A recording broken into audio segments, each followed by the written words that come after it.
pinanawagan po ng investigasyon ang ina po ng pumanaw na anak na student-athlete na si Rene Baterbonia.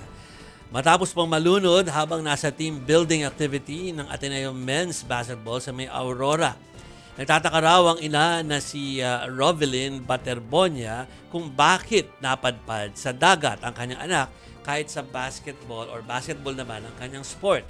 Samantala kinumpirma ni Aurora Provincial Director Police Colonel Percival Pineda mula sa kanilang initial report na 2 iba pa ang nakaligtas matapos muntik na malunod. Ang pagkasawi naman daw ni Baterbonia at ni Adili ay aksidente lamang. Yan ang ruling sa ngayon, ha? Finding sa ngayon, ano? Wala rin daw suot na ankle weight sa mga biktima. Pero yan naman po ay base naman sa witnesses naman. Sabi nila.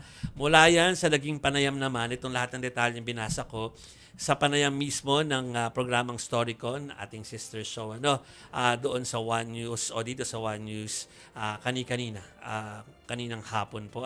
So, we'll wait for more details about this. Alam ko they're preparing for the wake. At nandito na rin nga po yung nanay ni Rene. Pakinggan po natin yung kanyang naging pahayag. Para madesisyonan namin.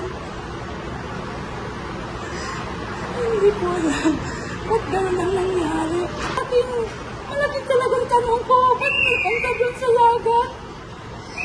Kasi basketball naman yung anak ko, hindi naman swimming. We'll give you more reports. Alam ko si Mon Galvez nakatutok for us dyan sa story na nasa Arlington na po sila nag-aantabay sa ngayon, mga kapatid. Sa may QC po. So before...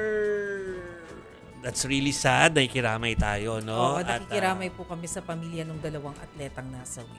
Oo. So, of course, we'll give you updates on that habang... Kasi gumugulong pa naman yung investigasyon. So, yung po mga sinabi kanina sa mga programa natin ay mga initial findings pa lang naman yon.